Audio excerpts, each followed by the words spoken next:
कभी भी किसी जाहिल के साथ बहस नहीं करना।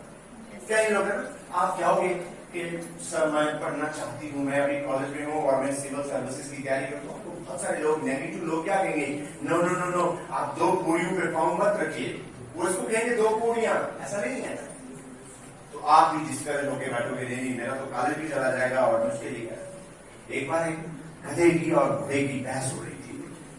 गधा कह रहा था कि आसमान काला है, तो घोड़ा कह रहा था भाई आसमान तो नीला है। आप दोनों की बहस होने के बाद ये शेर के पास चला, राजे के पास। तो राजे ने कहा कि भाई ये जो घोड़ा है इसको 6 महीने की सजा दी जाए। तो घोड़ा रोते हुए शेर को कहने लगा कि बादशाह सलामत, आपका ये डिसीजन सही नहीं है, मैं तो सही कह रहा हूं, तो ये तो ऐसा। उसने कहा कि तुम क्योंकि गधे से बहस कर रहे थे इसलिए तुम्हें ये सजा 6 महीने की दी जाए। तो बच्चों सबसे पहले हमारा क्या होना चाहिए कि हमको कॉन्फिडेंस, और कौन सा कॉन्फिडेंस, सेल्फ कॉन्फिडेंस। और दुनिया में देखिए कोई आपके कैरियर को चेंज नहीं कर सकता, कैरियर को चेंज करना तो आपने जो डिसीजन आपका होगा, जो नजर आपकी होगी, जो सोच आपकी होगी, कितना वक्त आप दे रहे हो, ये डिपेंड आप पे करता है। और वो तभी हो सकता है जब आप दुनियादारी से हटकर अपने आप को फोकस्ड कर लेंगे। हम लोग अपनी एनर्जी को ना, हमारे पास बहुत एनर्जी है, लेकिन हम अपनी उस एनर्जी को बांट के रखते हैं, कभी इधर कभी वहां कभी वहां कभी वहां, तो फिर हमारा कोई भी हासिल होने वाली चीज नहीं है।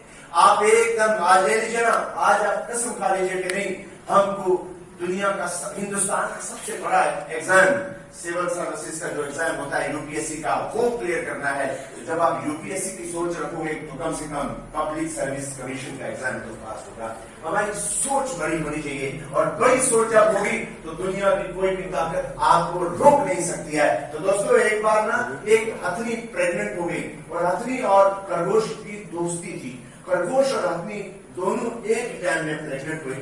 तो 4 महीने के बाद खरगोश ने 4 बच्चे दे दिए, ठीक है। अगले 4 महीने के बाद फिर 4 दिए, अगले महीने 4 महीने के बाद फिर दे दिए। तो फिर 1.5 साल गुजर गया अकरम साहब। 1.5 साल के बाद तो वो खरगोश के जिसके आप 30-40 बच्चे हो गए थे कि hello hello my dear friend, उसने कहा yes, are you pregnant really? कौन पूछता है? शक की नजर से पूछी है कि आर यू प्रेग्नेंट? देखिए 1 2 3 4 5 6 7 20 आप दुनिया को चेंज कर सकते हो। देखिए ना तो अमीरी, ना तो गरीबी, ना तो ये कपड़े, ना ये बंगले, ना गाड़ी किसी का कैरियर चेंज कर सकते हैं। और चेंज कर सकता है कैरियर तो एपीजे कलाम जैसे लोगों की भी कर सकता है, कि जो एक छोटे से घर में रहता था, कच्चा घर था, और अखबार बेचकर अपनी किताबें खरीद के अपनी पढ़ाई को जारी रखते थे। और इसरो के फार्मर चीफ डॉक्टर सरेन बहुत ही गांव से गरीब थे, कोई उनकी फीस भर दिया करता था, तो हिंदुस्तान के सबसे बड़े साइंटिस्ट बन गए। बड़ी बड़ी पर्सनैलिटीज आज हम जिनके बता सकते हैं आपको कि जिनके घर में खाना पीने के लिए नहीं था, जिनको कोई दूसरा पढ़ा रहा था, लेकिन उन्होंने दुनिया में बहुत बड़ा नाम कमाया। इसलिए क्योंकि उन्होंने एक सोच बना के रखी थी, एक टारगेट बना के रखा था, और एक सोच रखा था कि नहीं हम कुछ डिफरेंट करना चाहते हैं, कुछ अलग से करना चाहते हैं, और फिर कल हासिल कर सकते हैं।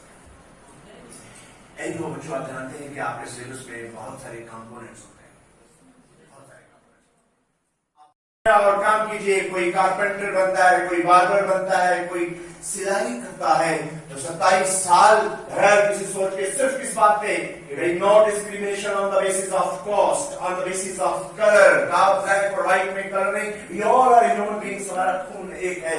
27 साल के बाद जब मां बाहर आता है तो क्या होता है फिर? उसी मुल्क का जहां पे 27 साल उसको कैब में रखा गया, सदर बनता है, प्रेसिडेंट। और दुनिया का सबसे बड़ा नोबेल पीस अवार्ड किसको दिया जाता है? उसी को, नेल्सन मंडेला को दिया जाता है। 1916 में जब हमारे father of the nation Africa में एक मुस्लिम कॉन्ट्रैक्टर बिजनेसमैन का केस लड़ने के लिए अफ्रीका पहुंचते हैं, ये सूट ऐसा नहीं पहनते थे, वो टाई पहनते थे, सूट पहनते थे। अभी अभी लंदन से अपनी स्टडी, अपनी लॉ की डिग्री कंप्लीट करके हिंदुस्तान में आए, और तो इसको वकील किया तो अफ्रीका में पहुंचे। और दोस्तों जिस ट्रेन में वो बैठे, उस ट्रेन में अंग्रेज भी थे।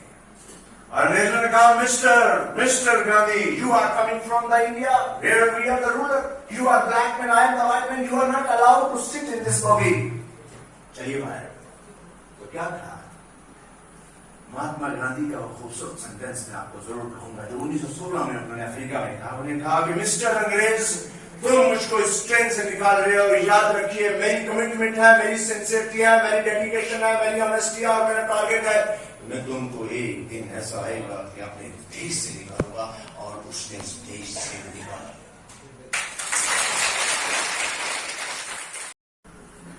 ये 20 घंटे का ये भी झूठ है। तो मुझे मालूम होता, फिर आप क्या कहते हो? मैं कहता ईमानदारी के 8 घंटे बहुत होते हैं। एक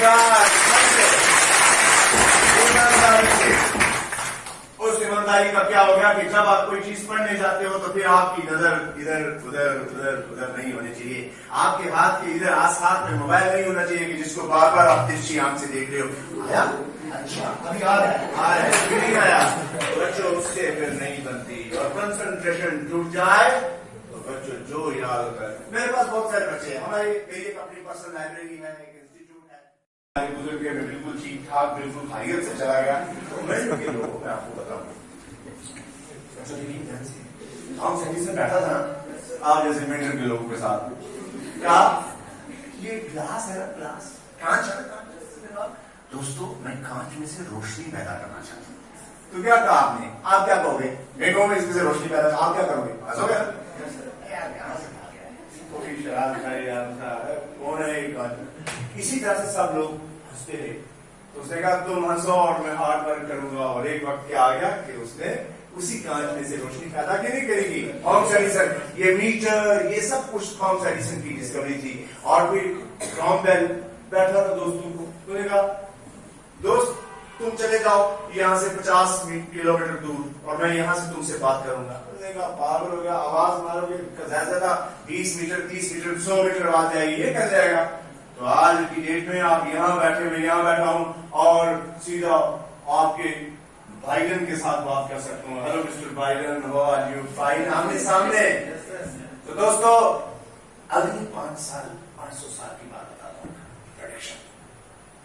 अगले 500 साल के बाद जब क्या होगा ना, लोग क्या कहेंगे कि भाई मेंढर से जम्मू जाने में आपको कितने लगते हैं गाड़ी को? 6